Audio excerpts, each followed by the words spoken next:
मैं इंजीनियरिंग करता था, डिप्लोमा करता था भुवनेश्वर में। भुवनेश्वर इंजीनियरिंग कॉलेज है भुवनेश्वर में, वहाँ से मैं इंजीनियरिंग करता था।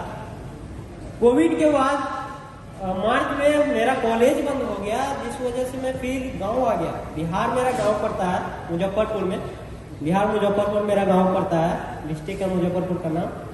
तो मैं घर आया, घर में आने के बाद फिर कोविड के पापा पहले मेरा दुकान चलाया करते थे, कपड़ा का छोटा सा दुकान था। कोविड के वजह से कुछ दिन बाद, 1-1.5 महीना बाद दुकान बंद हो गया। दुकान बंद होने के बाद फिर बहुत मुश्किल होने लगी। पापा का कुछ तबीयत खराब हुआ करते थे, तबीयत ये मिर्गी टाइप का होता था, जिससे मेरा पापा का देहांत हो गया अप्रैल में। अप्रैल में मेरा पापा का देहांत होने के बाद मैंने सोचा कि अब क्या करूं। फिर एक टाइम ऐसा आया कि मई में खाने के लिए पैसा नहीं बचा था, घर में बहुत हालत खराब होने लगा था। फिर मैंने काम वगैरह ढूंढना स्टार्ट किया।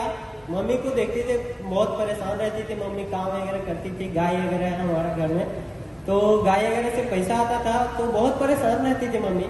तो फिर मैंने सोचा मैं कुछ करूं, तो गांव में गया। फिर मेरे पास कुछ खेत वगैरह था, तो मैंने खेत में जाके काम वगैरह किया करता था। आसपास के लोग बोला करते हैं कि इंजीनियरिंग करके फिर खेत में काम करते हो, तो बहुत जलन होता था वो। फिर मैंने सोचा कि क्या करूं, मजा नहीं आ रहा। फिर मैंने, हमारे घर से 2 किलोमीटर दूर हाईवे पड़ता है, जहाँ पे लाइन होटल है, बहुत बड़ा लाइन होटल है, जहाँ से दिल्ली के लिए बस आया करता था। तो मम्मी को मैंने बोला, 2-3 बार बोला कि मैं दिल्ली जा रहा हूँ, दिल्ली में जाके कोई जॉब करूंगा, वहां से बढ़िया पैसा कमाऊंगा, फिर आगे कुछ करेंगे बहुत बड़ा। तो मम्मी आने नहीं देती थी, मम्मी मना कर देती थी, बार बार मना करती थी। तो लास्ट बार मैंने बोला कि मेरा जॉब लग गया है मारुति सुजुकी कंपनी में। मैंने झूठ बोला था मम्मी को, मारुति सुजुकी में जॉब लग गई है हमारी, 15,000 रुपया सैलरी मिलेगा, वहां पे इंटरव्यू है। मैं रातों रात गाड़ी पकड़ा, 12-1 बजे मेरा गाड़ी था, वहां से मैंने बस पकड़ा, 1 बजे रात को बस पकड़ के फिर मैंने आया, शाम को यहाँ पे उतरा था। लास्ट टाइम पता नहीं था कि मैं कहाँ पे उतरा था दिल्ली में, वो भी नहीं पता था। फिर मैंने इधर उधर भटकने के बाद फिर मैंने जॉब ढूंढा। जॉब बहुत मुश्किल हो रही थी उस समय, जॉब ढूंढना बहुत मुश्किल हो रही थी, जॉब कहीं मिल ही नहीं रहा था। फिर 1 दिन बीत गया, 2 दिन बीत गया, तीसरा दिन मेरे को जॉब मिला सिक्योरिटी गार्ड का।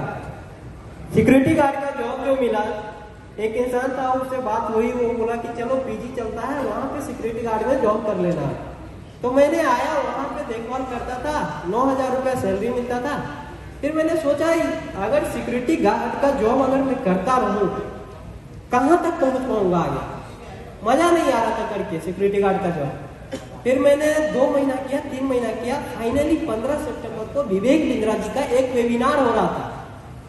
वेबिनार में मैंने बैठने के बाद आईबीसी मॉडल के बारे में कुछ बता रहे थे विवेक बिंद्रा जी की, ये लोग इतने कमा रहे हैं, ये लोग इतने कमा रहे हैं। फिर मैंने सोचा कि चलो यहाँ पे कुछ अपॉर्चुनिटी दिखाई दे रहा है जहां से मैं जाके कुछ कर सकता हूँ। फिर मैंने एचओ में कॉल लगाया, एचओ में कॉल लगा के आईबीसी के बारे में पता किया, आईबीसी के बारे में समझा, सारी चीजें समझने के बाद फाइनली मैंने ज्वाइन किया आईबीसी मॉडल। अक्टूबर में मैंने ज्वाइन किया था। उस समय पैसा का बहुत दिक्कत था, कॉलेज के लिए पापा ने कुछ फीस दिए हुए थे, जिससे मैंने आईबीसी ज्वाइनिंग किया। आईबीसी ज्वाइनिंग करने के बाद पता नहीं था कि कैसे काम करे, कोई डायरेक्शन नहीं था। तो फिर मैंने करते गया, डायरेक्शन नहीं मिल रहा था। फिर एक दिन ऐसा हुआ कि प्रांशु रंजन जी का वेबिनार होता था रात को, जिसमें प्रांशु रंजन जी कस्टमर मीट करते थे, राहुल भाई का उदाहरण दिया करते, राहुल जी का। तो मैंने देखा करता था, तो लगता था कि चलो मैं कुछ करूं। फिर फाइनली मैंने 5 नवंबर को जॉब छोड़ के, जॉब क्विट करके मैं फुल टाइम में आईबीसी ज्वाइन किया। फिर लक्ष्मी नगर में मैंने पीजी लेके रहने लगा। पीजी में 5,000 रुपया लेता था, खाने पीने रहने का सब चीज दिया करता था, कुछ पैसा सेविंग था, जिससे मैंने 1-2 महीना सर्वाइव कर पाया वहाँ पे। फिर नवंबर में कुछ काम नहीं होता, क्यों नहीं हुआ था, क्योंकि मेरे अंदर बहुत कमियां थी। मैं बिहार से बिलोंग करता था, उतना बोल नहीं पाता था, कस्टमर को एक्सप्लेन नहीं कर पाता था।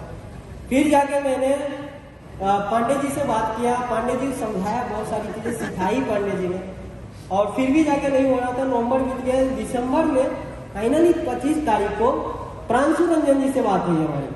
प्रांशु रंजन जी मेरे बारे में पूछा कि क्या करते हो, कहाँ से हो, सारी चीजें समझने के बाद प्रांशु रंजन जी ने एडवाइस किया कि जाके आप फिर से जॉब पकड़ो। फिर मैंने सोचा अभी जॉब तो मिल नहीं रहा है, जॉब कहाँ पकड़ो। ऑलरेडी जो जॉब मिला हुआ था वो जॉब छूट गया। मैंने 2 दिन 26 और 27 को मैंने बंक मारा, ऑफिस नहीं आया प्रांशु रंजन जी का। फिर जाके मैंने जॉब ढूंढा, 2-4 किलोमीटर पैदल चल चलते हर रोज दोनों दिन जॉब ढूंढा करता था, नहीं मिला। फिर 28 को मैंने सोचा कि आज कहीं ना कहीं से जॉब लेके जाना है। तो फाइनली मैंने लक्ष्मी नगर में ही क्रेडिट कार्ड का जॉब पकड़ा, जहाँ पे 12,000 का जॉब मिला।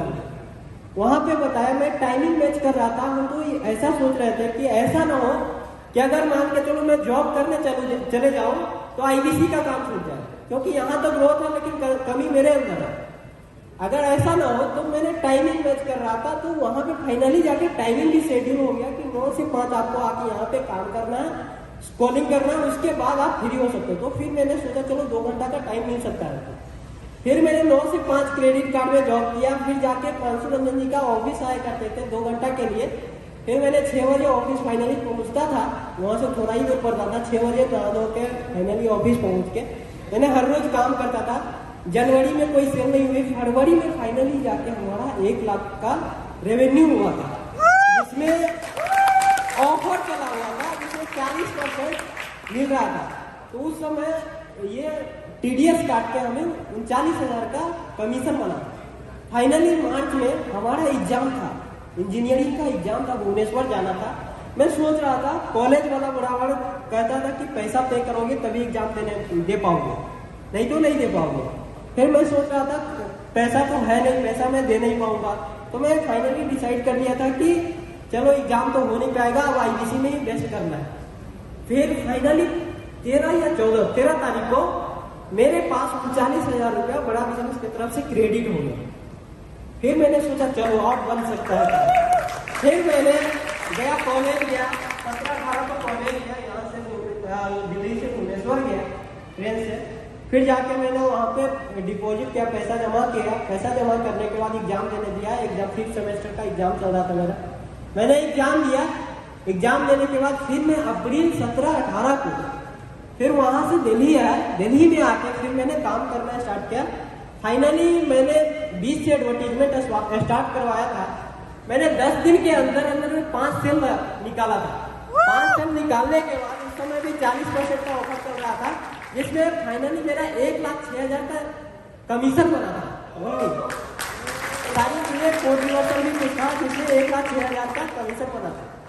फिर ऐसे ही चलता गया 2-3 महीना से जुलाई अगस्त तक ऐसे ही मैंने 2 लाख 3 लाख का रेवेन्यू करता था। फिर फाइनली मैंने सितंबर के लिए प्लान बना रहा था, अगस्त के लिए प्लान बना रहा था। फिर अकेले में हमको समझ में नहीं आ रहा था कि करे कैसे। फिर मैंने जुलाई में 29 तारीख को, जुलाई में मैंने काम कम किया था, 29 तारीख को प्रांशु रंजन जी के पास गया। प्रांशु रंजन जी को मैंने बोला कि सर 2 लाख 3 लाख करके मजा नहीं आ रहा, कुछ बड़ा प्लानिंग करना है। फिर उन्होंने टारगेट बनवा दिया हमारा। फाइनली मैंने अगस्त में 10,40,000 का मैंने रेवेन्यू किया। फाइनली उस समय मेरा दिमाग खुला था। 10,40,000 का रेवेन्यू, जिसमें से अभी मेरे हिसाब से 3 लाख के अकॉर्डिंग मेरा कमीशन बना। ये मेरा जर्नी रहा। फिर उस समय रियलाइज हुआ कि जब हम कर सकते हैं तो सब कर सकता है। जब हम कर सकते हैं तो आप लोग भी कर सकते हैं। यस या नो? यस, बिल्कुल कर सकते हैं। बिंद्रा जी कहते हैं, जमीन पे बैठ के क्यों आसमान देखता है, परों के खोल जमाना तेरा उड़ान देखता है। उड़ान दिखाना चाहते हो आप लोग? Thank you so much. Standing ovation please. खड़े होकर स्वागत करेंगे। ये बहुत इंपॉर्टेंट सेशन है बॉस। ये हवा नहीं है, ये कंटेंट नहीं है, ये कुछ और ही है, ये कुछ और ही है। बहुत बहुत बधाई हो आपको। रोशन नाम है इनका, रोशन कर दिया इन्होंने पूरी की पूरी इस मीटिंग को। थैंक यू सो मच, बहुत बहुत धन्यवाद। प्लीज इधर आ जाइएगा। प्रांशु जी बधाई हो आपको, बड़ा मार्गदर्शन करा आपने इनका। अब हमारी आखिरी एक स्वीट सी और कहानी है। वैद्यनाथ